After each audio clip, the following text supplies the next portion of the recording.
আমরা যারা ফেসবুকে কাজ করি তো আমাদের সকলেরই একটি বিষয়ে ধারণা থাকা খুবই জরুরি।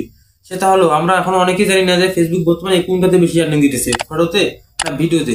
তো আজকে আমি আপনাদের এই ভিডিওতে দেখাবো যে ফেসবুক বর্তমানে কিসে বেশি আর্নিং দিতেছে। তো আমার একটা ফটোতে 100K প্লাস ভিউজ আসছে, আর আমার একটা ভিডিওতেও 100K প্লাস ভিউজ আসছে। তো আমি ওই ফটো বা ওই ভিডিওর আর্নিং গুলো আপনাকে আজকে এই ভিডিওতে দেখাবো। আজকে এই ভিডিওটা দেখলে আপনারা বুঝতে পারবেন যে ফেসবুক বর্তমানে কিসে আর্নিং দিতেছে বেশি, ফটোতে না ভিডিওতে। তো কথা না বলে আজকে এই ভিডিওটা শুরু করবো। তো তার আগে আপনারা যারা নতুন আছেন তো অবশ্যই আমার চ্যানেলটি সাবস্ক্রাইব করে রাখবেন, যাতে পরবর্তীতে এরকম ইউটিউব বা ফেসবুক বিষয়ক ভিডিওগুলো আপনার সামনে সাজেক্ট হতে পারে। তো শুরুতে চলে আসলাম আমাদের ফেসবুক প্রোফাইলে। তো এটা কিন্তু আমাদের প্রোফাইল। তো ওখানে দেখতেছেন একটা ফটোতে প্রায় 2.2K রিয়াকশন আসছে।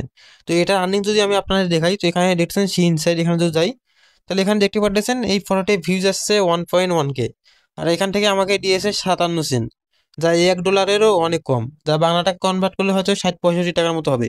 আর এটা কিন্তু ফটোর ক্ষেত্রে। এখন যদি আমি আপনাদের ভিডিও আর্নিংটা দেখাই তাহলে আপনারা নিজেই বুঝতে পারবেন যে ফেসবুক বর্তমানে কোনটাতে বেশি আর্নিং দিতেছে। তো এই ভিডিওটা কোন নিচে আছে, তো এখানে দেখতেছেন একটা ভিডিওতে 1.1K রিয়াকশন আছে, আর ভিউজ আছে প্রায় 1,16,000।